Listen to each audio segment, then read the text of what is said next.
आमतौर पर मैं जो केसेस कवर करता हूँ उनके अंदर एक ट्विस्ट होता है, उनके अंदर एक एंड में क्लाइमैक्स होता है। बट आज के केस के अंदर ऐसा कुछ नहीं होने वाला, लेकिन ये केस हम सबके लिए आई ओपनर होने वाला है कि कैसे कैसे हमारे साथ जो बंदा 24 घंटे रहता हो वो हमारे बारे में क्या कुछ सोच सकता है। इस बात का अंदाजा आपको कभी लगेगा भी नहीं कि सामने वाले के माइंड में क्या चल रहा है। मुझे इस वीडियो के ऊपर कुछ खास लाइक वाइक्स नहीं चाहिए, बट आई जस्ट वांट कि आप इस वीडियो को, आप इस केस को एंड तक देखें ताकि आपको समझ आए कि ये दुनिया काम कैसे करती है और आपको इससे कैसे बच के रहना है। Let's dive in.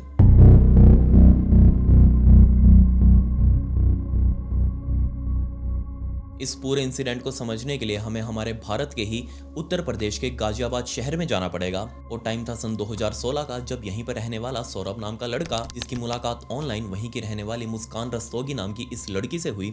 और जैसे इन दोनों के बीच में वो चैट्स वगैरह शुरू हुए, दोनों के बीच में फ़ोन नंबर्स एक्सचेंज हुए, दोनों घंटों घंटों बातें करने लगे, दोनों एक दूसरे को पसंद कर रहे थे, दोनों की जम रही थी। सो इन दोनों ने मिलने का फैसला किया और जल्दी ये दोनों वहीं के एक रेस्टोरेंट में जाकर आपस में सबसे पहली बार मिले। और ये बिल्कुल लव एट फर्स्ट साइट वाला सीन था। दोनों को एक दूसरे को देखते ही वो प्यार हो गया और इन दोनों ने वो कस्में भी खा ली एक दूसरे के साथ रिश्ता निभाने की कि हाँ, हम दोनों शादी करेंगे, अपना घर बसाएंगे। धीरे धीरे टाइम ऐसे ही निकलता रहा। बट अब यहाँ दिक्कत ये थी कि सौरभ को वापस अपनी लंदन में नौकरी पर जाना था, लेकिन इन दोनों ने सोचा कि क्यों ना हम दोनों शादी कर ले और एक साथ रहें। सो सौरभ ने भी अपने घर पर मुस्कान रस्तोगी के बारे में बताया कि कैसे वो एक लड़की को पसंद करता है और ये दोनों आपस में शादी करना चाहते हैं। और मुस्कान रस्तोगी ने भी अपने घर पर अपने माता पिता को बताया कि वो सौरभ को पसंद करती है और ये दोनों आपस में शादी करना चाहते हैं। बट दिक्कत यहाँ ये थी कि दोनों के ही घर वालों ने साफ मना कर दिया इस रिश्ते को कि नहीं, ये रिश्ता तुम्हारा आगे नहीं चल सकता और हम इस शादी के बिल्कुल खिलाफ हैं। अब जैसी ये बात दोनों ने आपस में डिस्कस करी, मुस्कान और सौरभ ने आपस में डिस्कस करी, तो इन दोनों का दिल अंदर से टूट चुका था कि हमारे घर वाले नहीं मान रहे, हमारा कोई फ्यूचर हमें नहीं दिख रहा, हम दोनों शादी नहीं कर सकते उनकी मनमर्जी से, जिसका मतलब साफ था कि उनका फ्यूचर अंधकार में है। बट इसी टाइम पर दोनों ने एक स्टेप आगे का भी सोचा कि अगर हमारे घर वाले नहीं मान रहे, कोई बात नहीं, हम दोनों अपने रिस्क के ऊपर एक दूसरे से शादी करेंगे और अपने घर वालों से सारा रिश्ता नाता तोड़कर अलग रह लेंगे, किराए का कोई मकान वगैरह ले लेंगे और ऐसे अपनी जिंदगी निकालेंगे। सौरभ को भी ये बात पसंद आई, मुस्कान को भी ये बात जच गई और इन दोनों ने आपस में शादी भी कर ली, अपने घर वालों से रिश्ता तोड़कर, और गाजियाबाद के ही एक कॉलोनी के अंदर ये घर किराए के ऊपर लेकर रहने लगे। बट अब यहाँ दिक्कत ये थी कि शादी के बाद दोबारा से सौरभ को अपनी लंदन वाली नौकरी के ऊपर जाकर ज्वाइन भी करना, काम धंधा भी जरूरी है, पैसे भी कमाने हैं, घर भी चलाना है। अब तो एक और जिम्मेवारी उसके सिर के ऊपर आ चुकी थी, मुस्कान। सो शादी के कुछ ही टाइम बाद सौरभ दोबारा से फ्लाइट पकड़कर लंदन निकल चुका था और वहां जाकर अपनी नौकरी ज्वाइन करी। लंदन पहुंचने के बाद सौरभ का अब ऑब्वियसली मन नहीं लग रहा, उसको अपनी पत्नी चाहिए थी क्योंकि वो अकेला लंदन गया था। उसको अपनी पत्नी की बार बार याद आ रही। ये दोनों आपस में घंटों घंटों फोन के ऊपर बातें करते, अपनी वो मेमोरी सारी डिस्कस करते जो कि इन्होंने अभी कुछ टाइम के अंदर बिताई थी। सो सौरभ का अब बहुत जल्दी जल्दी वापस इंडिया आना जाना लगा रहा। अपनी पत्नी से मिलने के लिए उसको संभालना भी था क्योंकि उसकी पत्नी मुस्कान इस किराए के घर में बिल्कुल अकेले अपनी जिंदगी निकाल रही थी। इस शादी के बाद मुस्कान रस्तोगी ने अपने घर वालों को मनाना शुरू किया और दूसरी तरफ सौरभ वो अपने घर वालों को मनाने में लगा हुआ था कि किसी तरीके से दोबारा से परिवार इकट्ठा हो जाए और वो एक साथ रह सके। बट कुछ हद तक मुस्कान रस्तोगी के घर वाले तो इस शादी को मान चुके थे। उनको लग रहा था कि उनका दामाद, जो कि मुस्कान का हस्बैंड है सौरभ, वो ठीक है, अच्छा कमाता है, अच्छी जगह रहता है, वेल सेटल्ड है, इसमें कोई दिक्कत नहीं है। बट दूसरी तरफ सौरभ के घर वाले, उनको ये रिश्ता बिल्कुल भी पसंद नहीं। सो टाइम निकलता रहा, सौरभ बार बार अपने माता पिता को मनाने में लगा हुआ था कि किसी तरीके से वो उनके इस रिश्ते को अपना ले। धीरे धीरे टाइम निकलता रहा। मुस्कान रस्तोगी अब सौरभ से प्रेग्नेंट भी हो चुकी थी और जल्दी ही इन दोनों को एक बेटी पैदा हुई। अब जैसे ही बेटी पैदा हुई, सौरभ को लगने लगा कि काश अब तो इस बेटी का मुंह देखकर इसके दादा दादी यानी कि सौरभ के माता पिता हम दोनों को अपना लेंगे, इस रिश्ते को अपना लेंगे। और धीरे धीरे बहुत स्लोली सौरभ ने अपने माता पिता के साथ बातें करनी शुरू करी और अब कुछ ऐसा लग रहा था कि हाँ, उम्मीद है कि सौरभ के माता पिता इन दोनों को अपना लेंगे और ये वापस एक साथ रह सकते हैं। बट अब यहाँ अच्छी बात ये थी कि मुस्कान रस्तोगी, जो कि पहले घर पर अकेले रहा करती थी अपने हस्बैंड के बिना, बट अब उसके पास काम था अपनी बेटी को संभालने का। वो छोटी सी बच्ची जिसका ध्यान पूरा दिन मुस्कान रस्तोगी रखती, उसको अकेले ही अपनी इस बेटी को बड़ा भी करना था क्योंकि उसके हस्बैंड सौरभ वो लंदन में रहकर अपनी नौकरी कर रहे थे और वो वहां से पैसा भेजते अपना घर चलाने के लिए। सब कुछ परफेक्ट चल रहा था। बट धीरे धीरे उसकी बेटी बड़ी होने लगी और 2020-21 में वो जो लॉकडाउन लगा, उस लॉकडाउन लॉकडाउन के अंदर भी सौरभ वापस इंडिया आया, अपने परिवार के साथ रहा, मतलब कि अपनी बेटी और अपनी पत्नी मुस्कान रस्तोगी के साथ रहा। टाइम बीतता रहा, लॉकडाउन खत्म हुआ और वापस सौरभ उठकर अपनी लंदन वाली नौकरी पर जा चुका था। धीरे धीरे इनकी बेटी बड़ी हुई और वो इस लायक हो चुकी थी कि अब इनको स्कूल के अंदर एडमिशन दिलवाना था। सो सौरभ और मुस्कान दोनों ने मिलकर एक अच्छा सा स्कूल वहीं लोकल एरिया में देखा और उसी प्ले स्कूल के अंदर अपनी बेटी का एडमिशन भी करवा दिया। मुस्कान और सौरभ दोनों बहुत ज्यादा खुश कि उनका एक परिवार फल फूल रहा है, उनकी बेटी भी पढ़ने लिखने लगी है। सो इनको लग रहा था कि वेल सेटल्ड हो चुके हैं। सौरभ दोबारा से अपनी नौकरी ज्वाइन कर चुका था और पीछे मुस्कान, उसका डेली सुबह काम रहता कि अपनी बेटी का खाना वाना तैयार करके उसको तैयार करके अच्छी सी ड्रेस डलवा कर उसको स्कूल छोड़ कर आए और जैसे स्कूल की छुट्टी का टाइम हो वो वापस अपने घर से स्कूल जाए और अपनी बेटी को वापस लेकर आए। लेकिन दिक्कत यहाँ ये थी कि रोज इस लाने ले जाने के चक्कर में ही अपनी बेटी को स्कूल से इस रास्ते पर ही बीच में साहिल शुक्ला नाम का ये लड़का, उसने नोटिस कर लिया कि मुस्कान अपनी बच्ची को डेली घर से स्कूल लेकर आती है और स्कूल से वापस घर लेकर जाती है। वो डेली इसी टाइम पर इस रास्ते के ऊपर खड़ा रहता मुस्कान को देखने के लिए।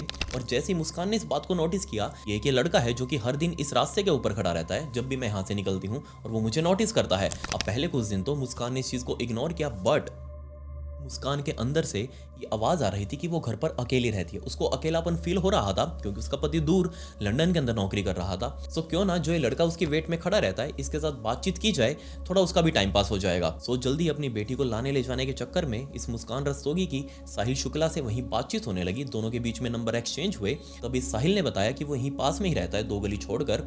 और ये बात मुस्कान रस्तोगी को बहुत पसंद आई कि चलो ये तो पास में ही रहता है, दोनों अच्छे दोस्त बनते हैं, दोनों का अच्छा टाइम पास हो जाएगा, मैं भी घर पर अकेली बोर हो जाती हूँ। बट यहाँ दिक्कत ये थी कि साहिल शुक्ला एक अलग ही लेवल की भसड़। इसने शुरू में तो ओकेजनली मुस्कान के साथ ड्रिंक्स वगैरह लेने शुरू कर दिए उसकी बेटी के सामने ही। बट ये बात मुस्कान ने अपने पति सौरभ को नहीं बताई, लेकिन उसकी पीठ पीछे वो साहिल के साथ ड्रिंक्स वगैरह करती, पार्टीज वगैरह करती अपनी बेटी को साथ ले जाकर। और ये चीज अब इन दोनों के लिए इतनी ज्यादा कॉमन हो चुकी थी कि साहिल शुक्ला अपने साथ दारू की बोतल लेकर सीधा मुस्कान रस्तोगी के घर पर जाता, उसी किराए वाले घर पर, और सीधा ऊपर टॉप फ्लोर चढ़कर वहां पर ये दोनों बैठकर पार्टीज वगैरह करते। बट यहाँ दिक्कत ये थी कि इस घर का मकान मालिक, जिसने इस बात को नोटिस कर लिया कि मुस्कान पहले अकेले रहा करती थी, इससे मिलने वाला आज तक कोई भी नहीं आया। और सडनली एकदम से ये साहिल शुक्ला नाम का ये अलग ही लेवल की एक भसड़ ये यहाँ पर आने जाने लगा है। और ये बात मकान मालिक को बिल्कुल भी पसंद नहीं आई। 2021 का टाइम आ चुका था। इधर साहिल और मुस्कान का एक अलग ही रिलेशनशिप चल रहा था, एक्स्ट्रा मैरिटल अफेयर। और दूसरी तरफ 2021 में ही सौरभ का भी लंदन से वापस आना हुआ अपनी बीवी से मिलने के लिए। और जैसे ही वो अपने घर पर पहुंचा, अपनी बेटी को उसने हक किया और जाकर अपनी बीवी के साथ बैठा। और अपने परिवार से मिलने के बाद जब वो शाम के टाइम पर आया तो उसके मकान का मालिक, जिसका वो घर उसने किराए पर लिया हुआ था, वो मकान मालिक घर के बाहर ही खड़ा था। और जैसे उसने सौरभ को बाहर आते हुए देखा, उसने तुरंत अपने पास बुलाया सौरभ को और कहा कि जब तुम लंदन चले जाते हो, तुम बाहर रहते हो, तब तुम्हारे पीछे से एक लड़का आता है यहाँ पर, अजीब सा लड़का जिसके बहुत बड़े बड़े बाल हैं, दिखने में ही वो एक अजीब सी भसड़ है। वो यहाँ पर आता है और यहाँ तुम्हारी बीवी के साथ वो पार्टीज वगैरह करते हैं, ड्रिंक वगैरह करते हैं। अब सोचकर देखिए, एक हस्बैंड जो कि बाहर विदेश में रहकर नौकरी कर रहा हो, अपने परिवार को पालने के लिए दिन रात मेहनत कर रहा हो, अपने परिवार से दूर बैठा हो, बेचारा जब वो ये बात सुनेगा तो उसके दिल के ऊपर क्या बीतेगी। इस बात का अंदाजा सिर्फ वही लगा सकते हैं जिनके दिल के ऊपर सच में बीती हो। अब ऑब्वियसली ये बात सुनकर सौरभ को बहुत अजीब सा लगा, उसको बहुत गुस्सा भी आया। वो सीधा तुरंत भागते हुए अपने घर में गया, अपनी बीवी के पास गया, उसका मोबाइल उठाया और सीधा मोबाइल के अंदर छानबीन करने लगा कि आखिर उसकी बीवी किस किस से बातें करती है। कॉल हिस्ट्री वगैरह चेक करी और नो डाउट वो सारी चैट्स और कॉल डिटेल्स वगैरह सामने थी, क्योंकि मुस्कान ने अपने मोबाइल के अंदर से कुछ भी डिलीट नहीं किया था, क्योंकि उसको विश्वास था कि उसका पति कभी भी उसका मोबाइल वगैरह कोई चेक ही नहीं करता। और जैसे उसने वो गैलरीज वगैरह खोल कर देखी तो इसके अंदर बहुत सारी फोटोज भी थी, जिसके अंदर मुस्कान साहिल के साथ पार्टीज वगैरह कर रही थी, दारू वगैरह पी रही थी, उसके ही घर की फोटोज। सोच कर देखिए आप यहाँ सौरभ के दिल के ऊपर क्या बीत रही होगी जब ये चीज़ मुस्कान ने देखी कि उसका पति उसका फ़ोन चेक कर रहा है और उसको उसके बारे में सब कुछ पता चल चुका है। तो ऑब्वियसली मुस्कान बेड के साइड में आकर कोने के ऊपर बैठ चुकी थी। और इससे पहले कि मुस्कान कुछ बोलती, सौरभ ने ही बोलना शुरू कर दिया कि ये सब क्या है।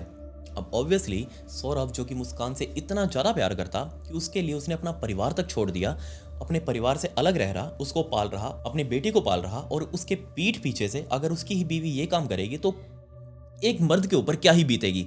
लेकिन वो इस मुस्कान के प्यार के अंदर इस कदर कुछ अंधा हो चुका था कि उसको कुछ भी सामने क्लियर दिखाई नहीं दे रहा था। सौरभ ने तुरंत मुस्कान को बस समझाना शुरू किया कि ऐसे घर नहीं चलता, अगर तुम ये सब करोगी तो मेरे ऊपर क्या बीतेगी।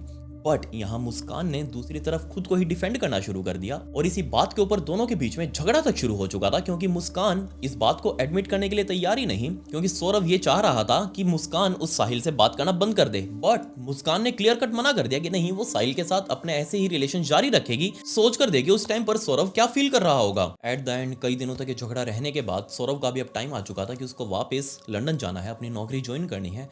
और जाते जाते उसने मुस्कान को बस यही कहा कि मुझे नहीं लगता हमारा ये रिलेशनशिप चल पाएगा, हमारा पति पत्नी का रिश्ता चल पाएगा, इसलिए फ़ायदेमंद यही रहेगा कि हम दोनों तलाक ले लें और तुम अपनी ज़िंदगी अपने हिसाब से बिताओ, मैं अपनी ज़िंदगी अपने हिसाब से बिताऊंगा अपने परिवार के साथ। बट इससे पहले कि तलाक हो पाता, सौरभ वापस लंदन जा चुका था और इसके बाद भी वो 1-2 बार वापस लंदन से आया। 2023 का टाइम आ चुका था।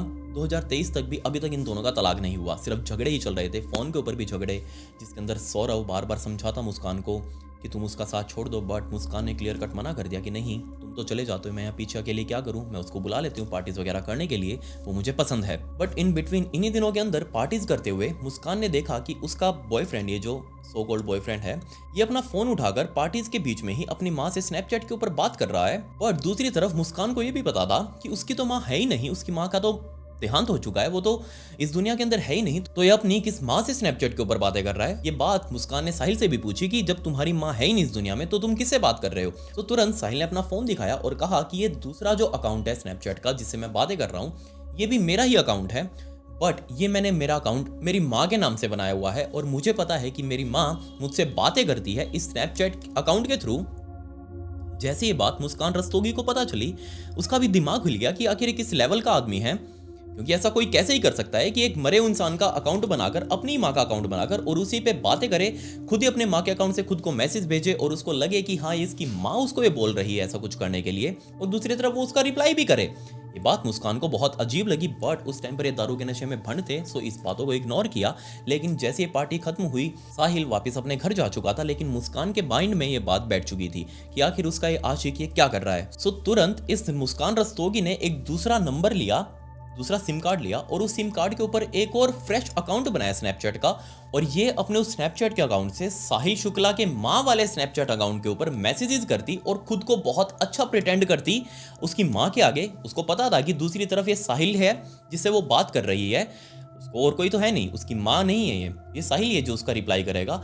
ये उसकी माँ के सामने अपना बहुत अच्छा सा रूप दिखाती कि ये मुस्कान बहुत अच्छी लड़की है तुम्हारे बेटे इस साहिल शुक्ला के लिए। दूसरी तरफ साहिल शुक्ला की माँ, जिसका वो साहिल शुक्ला खुद रिप्लाई कर रहा है, वो अब साहिल की माँ बनकर मुस्कान से बातें करने लगे। ये एक अलग ही ट्रायंगल चल रहा था, ये एक अलग ही लेवल की भसड़। असल में साहिल शुक्ला मल्टीपल पर्सनैलिटी डिसऑर्डर का शिकार हो चुका था। इसको समझ ही नहीं आ रहा कि कब उसकी पर्सनैलिटी वो चेंज करेगा, कब वो खुद की ही माँ बन जाएगा, कब वो उसका बेटा साहिल शुक्ला बन जाएगा। उसको कुछ आइडिया नहीं था। वो जस्ट अपने आप को एक इमेजिनरी दुनिया के अंदर रख रहा था जिसके अंदर उसकी माँ उससे बातें करती है स्नैपचैट के अकाउंट के थ्रू, और उसी स्नैपचैट के अकाउंट पर उसकी गर्लफ्रेंड उसकी वाइफ बनकर बात करती है, उसकी माँ को समझाती है कि उसके बेटे के लिए ये मुस्कान रस्तोगी बहुत अच्छी लड़की है, उसके बेटे का ध्यान रखेगी। और ये सारी चीज़ें, ये अंधविश्वास साहिल शुक्ला अपने गले के अंदर डाल कर बैठा हुआ था, और ये अंधविश्वास आने वाले टाइम में सच में बहुत बहुत भारी पड़ने वाला था, क्योंकि आने वाले टाइम में इसी साहिल की माँ का जो स्नैपचैट वाला अकाउंट था, वो उसी स्नैपचैट वाले अकाउंट से अपने आप को बोलता, मतलब कि साहिल खुद को मैसेज करता कि कभी भी इस मुस्कान रस्तोगी को धोखा मत देना, इसके साथ हमेशा रहना, इसके साथ नजदीकियां और ज्यादा बढ़ाओ। और ये बात साहिल शुक्ला अपने आप को मनवा भी रहा था। उसने अब और ज्यादा तेजी से मुस्कान रस्तोगी से नजदीकियां बढ़ानी शुरू कर दी, और जैसे इन दोनों के बीच में और ज्यादा गहरे रिलेशंस बने, दोनों इंटीमेट हुए, दोनों एक दूसरे के साथ जीने मरने की कस्में तक खा चुके थे। अब ऑब्वियसली सोच कर देखिए आप, बेचारा सौरभ जो लंदन में बैठकर अपनी पत्नी के फ़ोन कॉल्स वगैरह, मैसेज वगैरह आने का वेट कर रहा है, बट उसकी पत्नी एक अलग ही चक्कर में फंसी हुई है, वो उसे बाहर निकलना ही नहीं चाह रही। उसके दिल के ऊपर क्या बीत रही होगी। यहाँ उसने पूरे तरीके से सौरभ को टाइम देना बंद कर दिया। इसी बीच साहिल शुक्ला ने अपनी माँ वाले अकाउंट से खुद को मैसेज किया, उसके अंदर लिखा कि मुस्कान रस्तोगी का सौरभ के साथ डाइवोर्स करवा दो और तुम यानी कि साहिल जाकर तुरंत मुस्कान रस्तोगी से शादी कर ले। अब आप सोच कर देखिए, साहिल शुक्ला जो कि अपनी माँ की सब कुछ मानता, वो जो भी कह देगी वो उसके लिए पत्थर की लकीर है, उसको वो करना ही करना है। सो जैसे उसकी माँ की तरफ से मैसेज आया, उसने खुद को टाइप करके भेजा था, और जैसे मैसेज उसको मिला, उसने तुरंत जाकर मुस्कान को ये बोल दिया कि तुम सौरभ को तलाक दे दो और हम दोनों बहुत जल्दी शादी भी कर लेंगे। और जैसे ये बात मुस्कान ने सुनी, मुस्कान अंदर से बहुत ज्यादा खुश, क्योंकि वो तो खुद इस साहिल के साथ अपने सारे सपने संजो कर बैठी हुई थी। अब जैसे ही ये बात दोनों के बीच में डिस्कस होने लगी कि कैसे कैसे डाइवोर्स देना है, बट यहाँ दिक्कत ये आई कि साहिल ने मुस्कान को कहा कि देखो तुम डाइवोर्स तो दे दोगी सौरभ को, लेकिन वो एक ही शहर में रहते हैं। अब ऐसा तो है नहीं कि वो अगर तुम डाइवोर्स दे दोगी तो वो कभी मुझे दिखेगा नहीं, क्योंकि मैं नहीं चाहता कि तुम्हारे डाइवोर्स के बाद उसका किसी भी तरीके से तुम्हारी जिंदगी के अंदर इंटरफेयर रहे या फिर वो तुम्हें कभी देखे। इसलिए हमें कुछ और तरीका निकालना पड़ेगा। सो इन दोनों ने बहुत सोच विचार कर फाइनली डिसाइड किया, इस साहिल ने खास तौर पर डिसाइड किया कि हमें दोनों को मिलकर इस साहिल को मारना पड़ेगा, इस दुनिया से विदा करना पड़ेगा, तभी ये हमारे बीच में कभी नहीं आ पाएगा। और अब आप सोच कर देखिए, मुस्कान रस्तोगी खुद अपने ही पति सौरभ से अब अपना पीछा छुड़वाना चाह रही थी इतने टाइम में, क्योंकि वो साहिल के बहुत बहुत ज़्यादा क्लोज आ चुकी थी और उसके बिना उसका एक दिन भी नहीं निकलता। दोनों पूरा पूरा दिन अपने ही घर पर पड़े रहते। कभी ये मुस्कान उठकर इस साहिल वाले घर पर चली जाती और कभी साहिल पूरी पूरी रातों को मुस्कान के साथ उसके किराए वाले इसी घर पर रहता। इसलिए मुस्कान का अपने ही पति से पीछा छुड़वाना बहुत बहुत ज़्यादा जरूरी हो चुका था। ये डिसाइड होने के तुरंत बाद इन लोगों ने प्लानिंग करनी शुरू कर दी कि कैसे वो अपने रास्ते से इस सौरभ को हटा सकते हैं और दोनों बाद में एक साथ रह सकते हैं। अब आप सोच कर देखिए, एक बंदा जो लंदन में रह रहा है, मेहनत कर रहा है, अपना काम धंधा कर रहा है, उसके पीठ पीछे उसकी ही पत्नी और उसका आशिक यहाँ बैठकर प्लानिंग कर रहे हैं कि कैसे वो जब इंडिया आएगा तब हम उसका कत्ल कर देंगे, उसको अपने रास्ते से हटा देंगे और अपनी जिंदगी हम आगे अच्छे से बिताएंगे। इन दोनों ने यानी कि साहिल और मुस्कान ने गूगल के ऊपर जाकर बहुत सारे अलग अलग तरीके देखने शुरू किए कि किस तरीके से हम सौरभ की जान ले सकते हैं, उसको ठिकाने लगा सकते हैं। सो उन्होंने बहुत सारे अलग अलग फॉरम्स वगैरह पढ़े, बहुत सारी अलग अलग क्राइम शोज देखे, अलग अलग तरीके की वीडियोस देखी, जिससे इनको आइडिया मिल चुका था कि सबसे पहले हम किसी तरीके से सौरभ को बेहोश करें और उसकी बेहोशी में ही उसका मर्डर करके बाद में उसकी लाश को ठिकाने लगाएं। इन लोगों ने गूगल के ऊपर सबसे स्ट्रॉन्गेस्ट दवाई की भी जांच करी कि कौन सी दवाई सबसे बढ़िया रहेगी बेहोश करने के लिए सौरभ को। उस दवाई का नाम जानने के बाद सबसे पहले इस साहिल ने मुस्कान को भेजा एक पास ही की दुकान पर जहां से वो चाकू खरीदने वाली थी। और उस दुकानदार ने भी जब मुस्कान को वो दो बड़े बड़े चाकू खरीदते हुए देखा तो उसने सामने से पूछा कि आपको ये दोनों चाकू क्यों चाहिए। तो इस मुस्कान ने कहा कि मुझे अपने घर पर मुर्गा वगैरह काटना है, इसलिए मुझे चाकू चाहिए। क्योंकि वो जो चाकू ले रही थी वो कोई चाकू नहीं बल्कि बहुत बड़े बड़े खंजर थे। ये भी प्लानिंग हो गई कि चाकू से जान लेंगे, बट एंड में लाश का क्या करेंगे। सो सबसे पहले इनका प्लान था कि हम लाश को कहीं सुनसान इलाके पर ले जाकर रात के टाइम पर वहां गड्ढा खोदकर दफना देंगे। बट इनको पता ही नहीं कि कितना गहरा गड्ढा खोदना है, कौन सी जगह सबसे बेस्ट रहेगी, कैसे दफनाते हैं लाश को। तो अब आप सोच कर देखिए, इस मुस्कान और इस साहिल ने खुद अपने अलग अलग दोस्तों से इसके बारे में जानना शुरू किया और इसके बारे में इन्होंने बहाना लगाया कि हमें ये जो हवन की सामग्री वगैरह हो जाती है, जैसे हमारे घर में कोई हवन करवाते तो बाद में बहुत सारी राख वगैरह बचती है और हमारे हिंदू धर्म में हम उस राख को ऐसे ही वेस्ट ना करके कहीं फेंकने की बजाय हम दो तरीके से उसका निवारण करते हैं। या तो हम उसको किसी चलती नहर या फिर किसी नदी में बहा देते हैं जिससे वो आगे निकल जाएगी, या फिर हम उसको किसी जमीन में अच्छे से गड्ढा खोदकर प्रॉपर तरीके से रिचुअल के अनुसार उसको दफनाते हैं। अब इसी का बहाना लगाते हुए साहिल और मुस्कान ने अलग अलग दोस्तों से पूछा कि हवन की सामग्री को कैसे दफनाते हैं, कितना गहरा गड्ढा होना चाहिए उसको प्रॉपर तरीके से उसका निवारण करने का। सो उनके दोस्तों को भी थोड़ा शक हुआ कि अचानक से दोनों इस तरीके की बातें क्यों पूछ रहे हैं। इनफैक्ट कुछ दोस्तों से तो पूछते हुए इस साहिल के मुंह से निकल गया था कि मुझे सामग्री नहीं, ये हवन की बची हुई सामग्री नहीं बल्कि एक लाश दफनानी है। तो जैसे ये बात उसके दोस्तों ने सुनी, उसको अजीब तो लगा, लेकिन उसको लगा कि नहीं, ये साहिल मजाक वगैरह कर रहा है, ऐसे उसकी बात को टाल दिया। बट इनको इस तरीके के अंदर कुछ रिस्क लगा कि नहीं, हमें कोई भी देख सकता है गड्ढा खोदते हुए, या फिर लाश की बदबू भी आ सकती है, या फिर हमें लाश ले जाते हुए कोई देख सकता है। ये चीज़ बहुत बहुत ज़्यादा रिस्की होने वाली। तो दूसरी तरफ इन्होंने कहीं ना कहीं वो जंको फ्रूटा वाली वीडियो जरूर देखी होगी, किसी भी चैनल की या फिर किसी स्टोरी या फिर किसी डॉक्यूमेंट्री में वो जरूर वो वीडियो देखी होगी, जिसके अंदर बेचारी जंको फ्रूट, आपको याद होगा जापान का वो सबसे आज तक का ग्रूसम केस, उस केस के अंदर जंको फ्रूटा को कैसे बाद में एक ड्रम के अंदर दफनाया गया था और उसके ऊपर बाद में कंक्रीट का मसाला डालकर उसको अंदर ही पैक कर दिया, लेंटर लगा दिया। अब एग्जैक्टली ये लोग भी यही कुछ ऐसा करने वाले थे। साहिल ने मुस्कान के साथ डिस्कस किया कि हमें एक ड्रम लेकर आना पड़ेगा बड़ा सारा, जिसके अंदर हम सौरभ की जान लेकर बाद में सौरभ को उस ड्रम के अंदर डालेंगे और ऊपर से सीमेंट का मसाला डालकर उस ड्रम के अंदर ही लेंटर लगा देंगे। इन लोगों की प्लानिंग फुल प्रूफ थी। इन लोगों ने सबसे पहले सारा सामान इकट्ठा किया, सीमेंट वगैरह लाकर रखी, ड्रम लाकर रखे, 2 चाकू बड़े बड़े लाकर रखे। अब सिर्फ इंतजार था सौरभ के आने का। अब दिक्कत यहाँ ये थी कि 25 फरवरी, ये जो 25 फरवरी हमारी गई है, इसी 25 फरवरी को मुस्कान का बर्थडे था और मुस्कान ने इस बर्थडे से 3-4 दिन पहले से ही लंदन में बैठे हुए सौरभ के साथ बहुत अच्छे से बातें करनी शुरू कर दी, उसको अपने जाल में फंसाना शुरू कर दिया। पूरा पूरा दिन वो उसके साथ बातें करती रहती ताकि बिल्कुल भी शक ना हो सौरभ को, और वो उसका बर्थडे मनाने के लिए लंदन से इंडिया वापस आए। और एग्जैक्टली हुआ भी ऐसा ही। 24 फरवरी को ही दिल्ली के IGI एयरपोर्ट के ऊपर एक फ्लाइट लैंड हुई जिसके अंदर सौरव बैठा हुआ था। सौरव ने प्लेन से बाहर आकर एयरपोर्ट पर अपना बैगेज क्लेम किया। बैगेज वगैरह लेकर, लगेज वगैरह लेकर वो बाहर निकला और सीधा गाजियाबाद एक टैक्सी पकड़कर पहुंचा अपने उसी किराए वाले घर पर और जाकर सीधा अपनी पत्नी से मिला, क्योंकि अब 25 फरवरी को उसका बर्थडे होने वाला था और इनको ये बर्थडे बहुत अच्छे से सेलिब्रेट करना था। अब प्लान यहाँ ये था कि इस बर्थडे पार्टी में मुस्कान खुद दारू के अंदर एक बेहोशी वाली दवाई डालेगी और वो दारू सीधा जाकर सौरव को पिलाएगी और जैसे ही सौरव उस दारू को पिएगा वो बेहोश हो जाएगा। सब कुछ प्लान के अकॉर्डिंग चल रहा था, लेकिन दिक्कत यहाँ ये हुई कि 25 तारीख को जो इनकी पार्टी हुई, इस पार्टी में सौरव ने दारू पीने से मना कर दिया, क्योंकि उसका कोई सरदर्द वगैरह चल रहा था उस टाइम पर और उसने दारू पीने से क्लियर कट मना कर दिया कि नहीं, मैं दारू नहीं पीऊंगा। और ये बात मुस्कान को बहुत अजीब लगी। उसको शक हुआ कि कहीं इसको कुछ हमारे बारे में भनक तो नहीं लग गई, या फिर ये दारू को ऐसे मना क्यों कर रहा है। और दूसरी बात, उनको टेंशन इस बात की भी थी कि अगर सौरव ने दारू नहीं पी तो उनका प्लान यहीं पर चौपट हो जाएगा और वो सौरव की जान नहीं ले पाएंगे। और हुआ भी कुछ ऐसा ही, सौरव ने दारू नहीं पी, वो बेहोश नहीं हुआ और उनका प्लान वहीं पर खत्म हो चुका था। ये बात मुस्कान ने सीधा जाकर साहिल के साथ डिस्कस करी कि नहीं, सौरव ने दारू नहीं पी, हमें प्लान यहीं पर ड्रॉप करना पड़ेगा। लेकिन साहिल ने क्लियर कट मना कर दिया कि नहीं, हमें प्लान ड्रॉप नहीं कर सकते, क्योंकि 3 दिनों बाद ही 25 फरवरी के 3 दिनों बाद सौरव और मुस्कान की बेटी का जन्मदिन आने वाला था 28 फरवरी को, और उस दिन भी एक पार्टी होने वाली थी। अभी आप ये एक वीडियो देख लीजिए प्लीज पहले।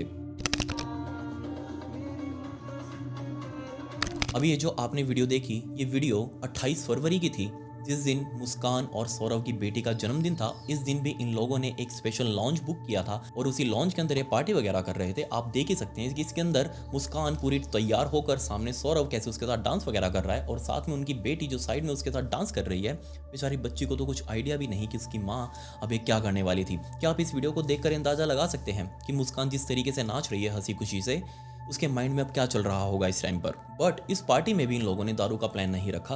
ये पार्टी भी नॉर्मली निकल गई, बच्चे का बर्थडे बहुत अच्छे से सेलिब्रेट किया गया। लेकिन बाद में मुस्कान और साहिल ने आपस में दोनों ने डिस्कस किया कि आगे क्या करना है, क्योंकि इस पार्टी में भी हमने दारू नहीं पी, अब आगे कैसे करना है। सो फाइनली दोबारा से तारीख रखी गई 3 मार्च के दिन, क्योंकि 2 मार्च का मुस्कान और सौरव की बेटी का लास्ट पेपर था और 3 मार्च को ये लोग बिल्कुल फ्री होने वाले थे घर में अकेले, क्योंकि मुस्कान ने पहले ही सौरव को कह दिया था कि जैसे ही बच्चे के एग्जाम खत्म होंगे मैं अपनी बेटी को इसकी नानी के घर, यानी कि मुस्कान अपनी ही माँ के घर पर छोड़कर आने वाली थी, ताकि वो वहाँ पर कुछ दिन हॉलीडेज वगैरह बिता सके। और एग्जैक्टली हुआ भी कुछ ऐसा ही। जैसे ही वो पेपर खत्म हुआ, मुस्कान अपनी बेटी को सीधा उसकी नानी के घर पर छोड़कर आई, जो कि पास ही में था उसका घर, कोई ज़्यादा दूर नहीं। वहाँ से वापस आकर वो अपने हस्बैंड सौरव से मिली और इन दोनों ने 2 की रात एक साथ बिताई। 3 मार्च का दिन आ चुका था। 3 मार्च के दिन भी सौरव अपने घर पर ही अपनी पत्नी के साथ, लेकिन इस 3 मार्च के दिन कुछ बहुत बहुत भयंकर होने वाला था। जी हाँ, 3 मार्च को सुबह उठते ही मुस्कान सीधा रसोई में घुस चुकी थी, क्योंकि उसको बहुत सारा खाना बनाना था और ये सारा खाना मनपसंद होने वाला था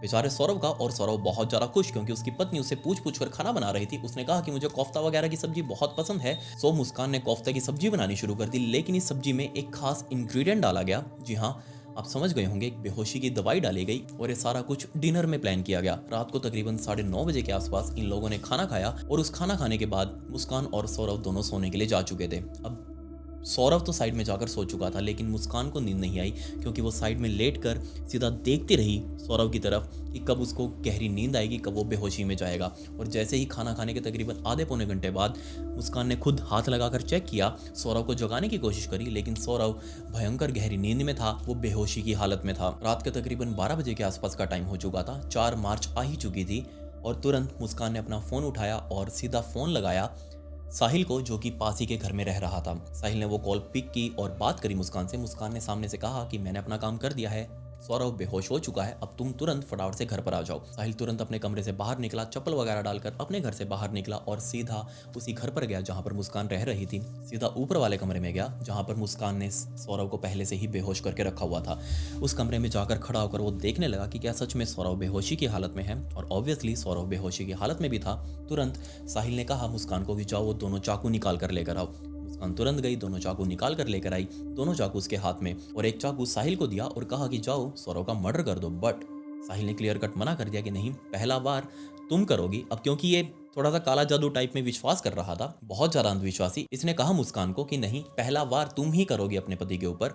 अब ऑब्वियसली ये बात सुनते ही मुस्कान की हिम्मत जवाब दे गई, उसको भी डर लग रहा था, लेकिन फिर भी इस साहिल ने मुस्कान को कन्विंस किया कि नहीं जाओ, तुम ये करोगी और हर हाल में करोगी।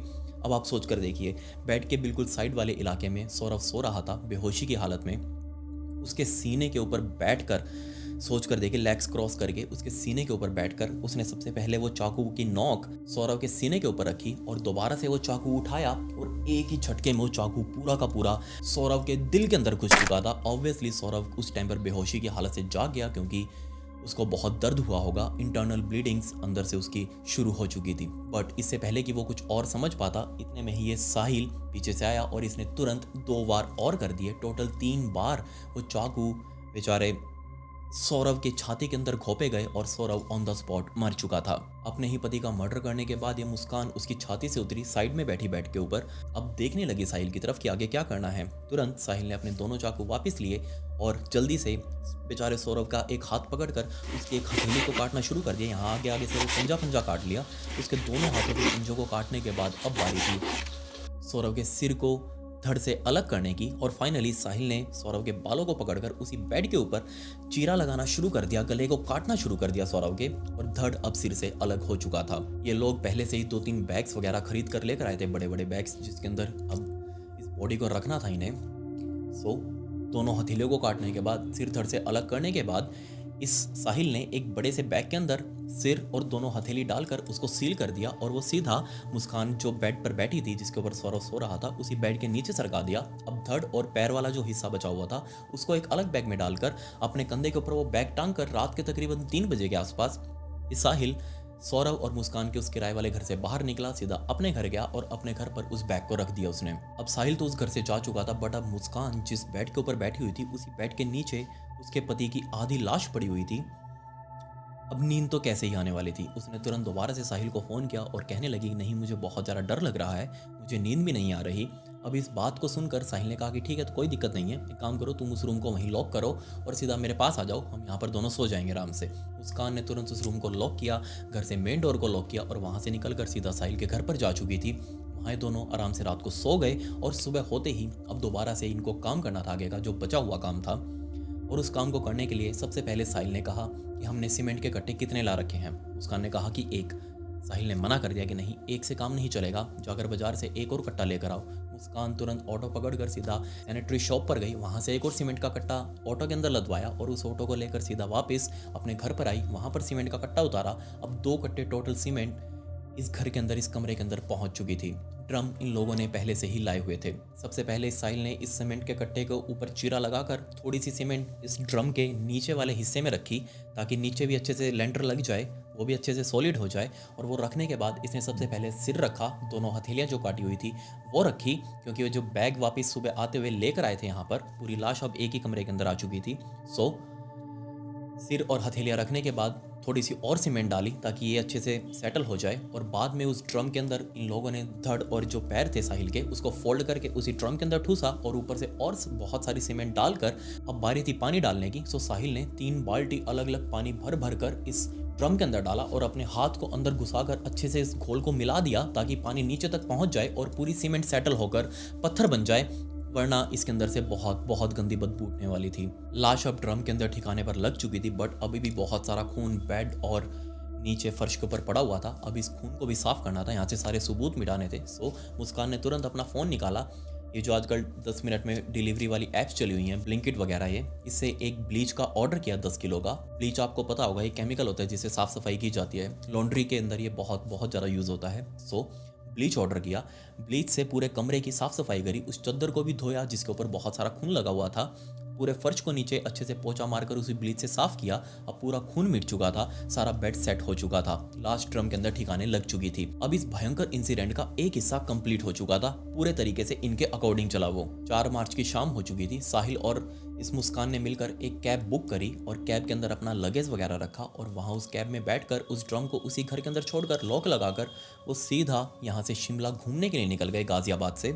बट यहाँ दिक्कत ये थी कि आते आते जब सौरव लंदन से इंडिया आ रहा था, उस टाइम पर उसने आने से पहले अपने भाई, अपने माँ दोनों को बताया था कि वो इंडिया आ रहा है। अब ये बात मुस्कान को अच्छे से पता थी कि सौरव ने आते आते अपने घर पर बताया है कि वो इंडिया आ चुका है। अब ये अलग ही सिरदर्दी थी मुस्कान के लिए। उसने तुरंत सौरव का फ़ोन लिया, उसको पासवर्ड्स पहले से ही पता थे सौरव के। सौरव का फ़ोन अपने पास रखा और जैसे ये लोग कैब में शाम को निकले, तुरंत इस मुस्कान ने सौरव का फ़ोन निकालकर उसी सौरव के फ़ोन से इसके घर वालों को, सौरव के भाई को, सौरव की बहन को, सौरव की माँ को मैसेज करने शुरू कर दिए कि मैं और मुस्कान, मतलब अब ये मुस्कान सौरव बनकर सौरव के पेरेंट्स को मैसेज कर रही थी, उसके परिवार को मैसेज कर रही थी कि मैं और मुस्कान घूमने के लिए जा रहे हैं शिमला, मैं इंडिया आ चुका हूँ, सेफली पहुँच चुका हूँ, कोई दिक्कत नहीं है, हम दोनों का ट्रिप बन गया, हम दोनों घूमने जा रहे हैं। अब दूसरी तरफ से मैसेजेस आने लगे कि कब तक आओगे, इतने टाइम बाद यहाँ इंडिया आए हो, हमसे कम से कम मिल तो लेते, 10-15 मिनट बैठ जाते, एक बार मिल जाते।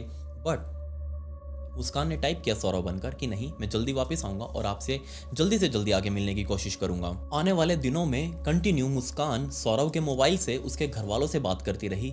होली आने वाली थी, 13-14 मार्च की जो होली आने वाली थी, उसके भी विशेष वो सबको भेजती रही पूरे परिवार में, ताकि किसी को भी ये ना लगे कि सौरव उनसे कटा हुआ है और कोई भी सौरव की तलाश ना करे। बार बार सौरव के मोबाइल पर उसके दोस्तों के, परिवार वालों के या फिर लंदन से भी जो उसके कलीग्स थे वो सभी फ़ोन करते, लेकिन किसी का भी फ़ोन मुस्कान रस्तोगी ने नहीं उठाया, क्योंकि उसे पता था कि अगर वो फ़ोन उठाती तो सौरव से बात करवानी पड़ जाती। सौरव तो था ही नहीं, सौरव तो ड्रम में है। इसलिए उसने सभी को बस मैसेजेस पर बोलने के लिए ही कहा कि जो भी बात करनी है मुझसे मैसेजेस पर करो, मैं अभी घूमने आया हुआ हूँ, मैं अभी बात नहीं कर सकता। इनफैक्ट वो उसके पेरेंट्स को भी यही कह रही थी कि मुझे कॉल मत करो, मुझसे बात करनी है तो जस्ट मैसेजेस करो। 12 मार्च के दिन की चैट, जिसमें सौरव के परिवार वाले बार बार सौरव को बोल रहे थे कि इतने लंबे टाइम बाद लंदन से यहाँ वापस इंडिया आया है और कम से कम होली तो हमारे साथ मनाने आ जा।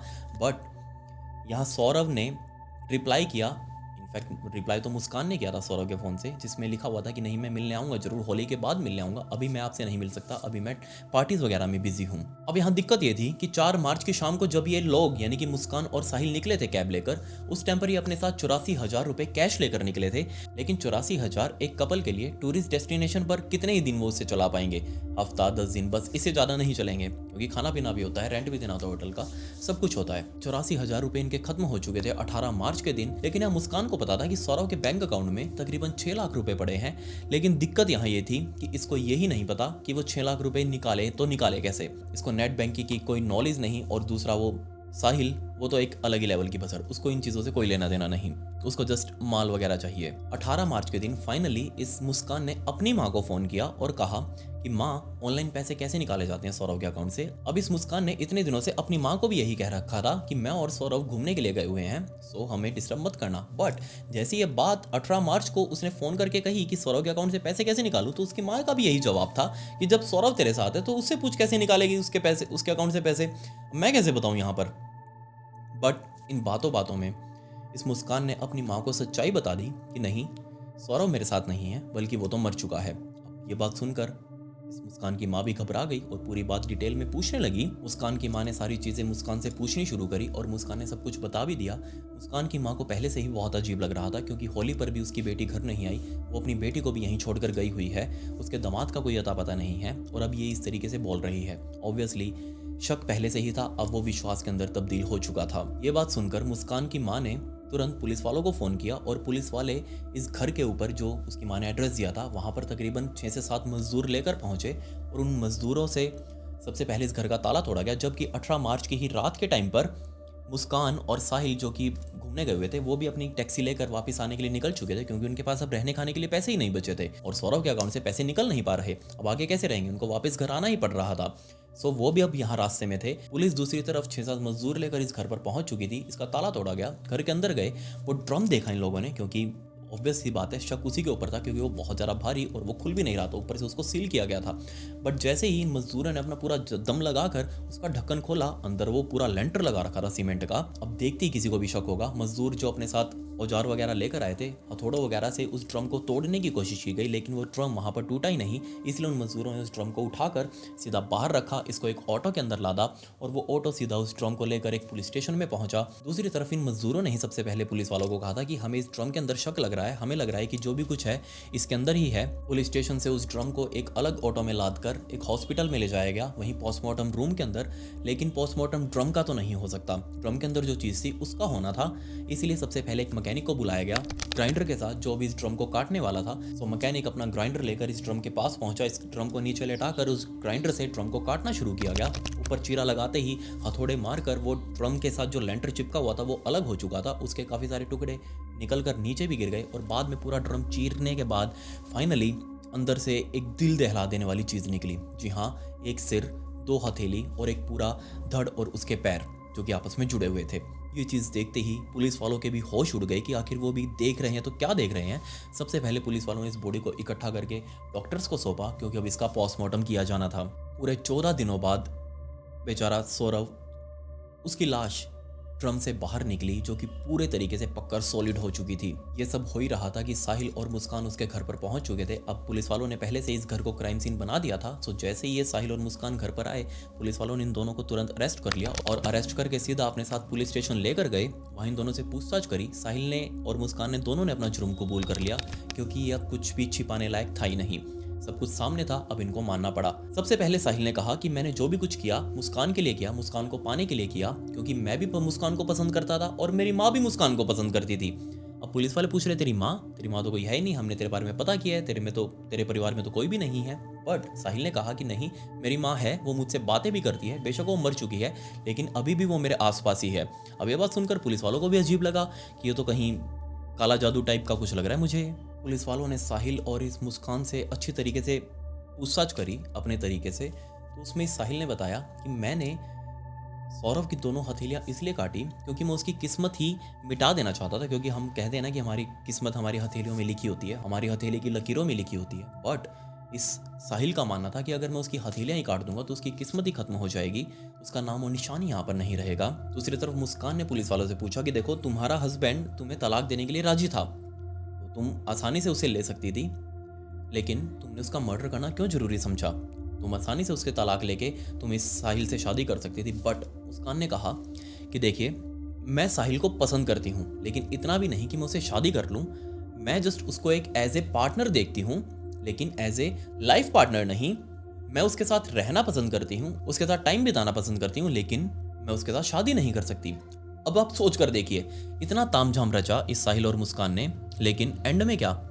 सोच कर देखिए, जब आप ये बात साहिल को पता लगी होगी तो उसके दिल के ऊपर भी क्या बीती होगी। दूसरी तरफ जब साहिल से पूछा गया कि तुमने मर्डर क्यों किया, क्योंकि मुस्कान तो तुमसे शादी नहीं करना चाहती थी, साहिल ने कहा कि मुस्कान ने मुझे कह रखा था मैं तुमसे शादी करूंगी, तुम्हारे साथ रहूंगी जिंदगी भर, और अगर मैं उससे शादी कर लेता सौरभ के रहते हुए तो ऑब्वियसली सौरभ आसपास ही हमारे मंडराता रहता, हमारे घर भी आसपास ही हैं, उसका भी आना जाना लगा रहता, और वो जब भी इस मुस्कान को देखता तो उसको गुस्सा मेरे ऊपर आता, और हो सकता था कि वो आने वाले टाइम में कहीं मेरे साथ ये सब कुछ ना कर दे, इसलिए वो मेरे साथ करे, मैंने उसके साथ ये सब कुछ पहले ही कर दिया।